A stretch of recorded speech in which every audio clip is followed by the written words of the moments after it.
Lucasfilm and EA have just unveiled the official trailer for their newest title, Star Wars Squadrons. In the trailer, there were quite a few Easter eggs and little nods to existing Star Wars shows and characters. I'm going to break down the full Star Wars Squadrons trailer as well as some incredibly interesting Easter eggs. Before we get into it, remember to subscribe to the channel for more awesome Star Wars lore content. Only 14% of you who are watching this video are currently subscribed, so remember to hit the red button if you enjoy. The trailer begins with a New Republic X-Wing pilot who is being pursued by a relentless TIE fighter. This confirms that Star Wars Squadrons will be set after Return of the Jedi and the Battle of Endor. The alarm of the X-Wing is then ringing out and the engines are roaring, with the pilot speeding with full power into an asteroid field.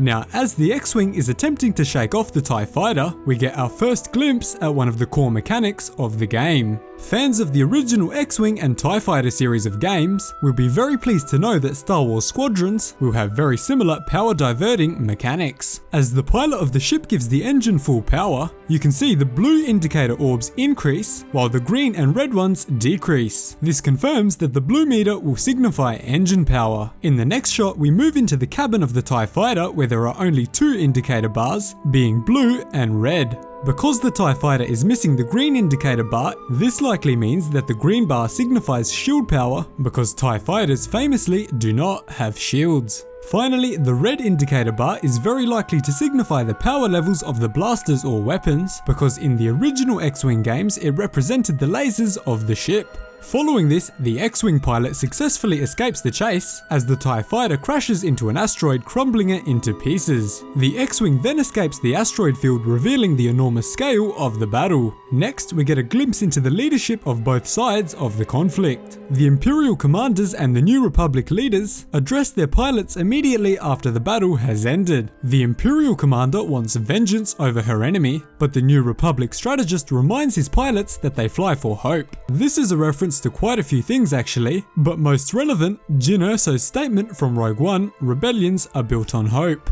Following a close-up on the faces of the two pilots, we get a stunning shot of a TIE Reaper, which first appeared in Rogue One. They also appeared in Jedi Fallen Order, accompanying the Ninth Sister, and also in the Dr. Aphra comic series. After that, we get a whole range of Easter eggs with U-Wing utility ships, but later used in Rogue One at the Battle of Scarif and also in Star Wars Rebels. We also see the leader of the Phoenix Squadron from Star Wars Rebels, HERA Syndulla. I'm honestly really excited to see such a great character make an appearance in the game, and it makes a lot of sense since we know she fought at the Battle of Endor with Captain Rex. At the New Republic command table, we also get a nice little Easter egg with the Starhawk battleship appearing, which originated in the Aftermath trilogy of books. On top of that, we also get a cameo from Wedge Antilles, who will likely play a huge role in the game. Following that, we get a beautiful shot of the starships engaging in a battle over a highly populated city planet. Now this could be Coruscant, but it does look very green compared to Coruscant, so it could also be Hosnian Prime, which was the capital of the New Republic on rotation,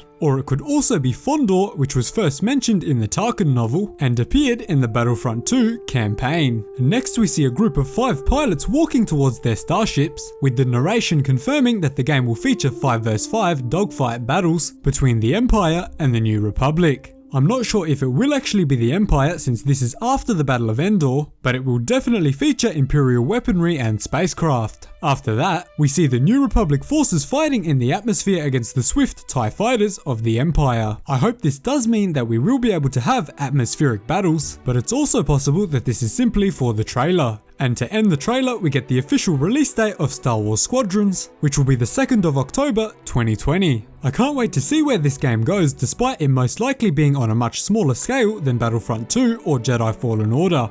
If EA can manage to pull off the same level of quality as Jedi Fallen Order, this will definitely be a game worth picking up. Since the game is already available for pre-order on the Steam store, we can see that it does have a single player campaign which was confirmed by EA earlier in the week, as well as online PvP and online co-op. On top of this, you will be able to use your PS4 and Xbox One controllers with the game. The pre-order price for the game is set at $40 US, which is probably indicative of its smaller scale than games like Fallen Order and Battlefront 2. So that is everything you missed in the Star Wars Squadrons trailer. I'm sure I missed a lot of Easter eggs in there, so make sure you point out any I missed in the comments down below.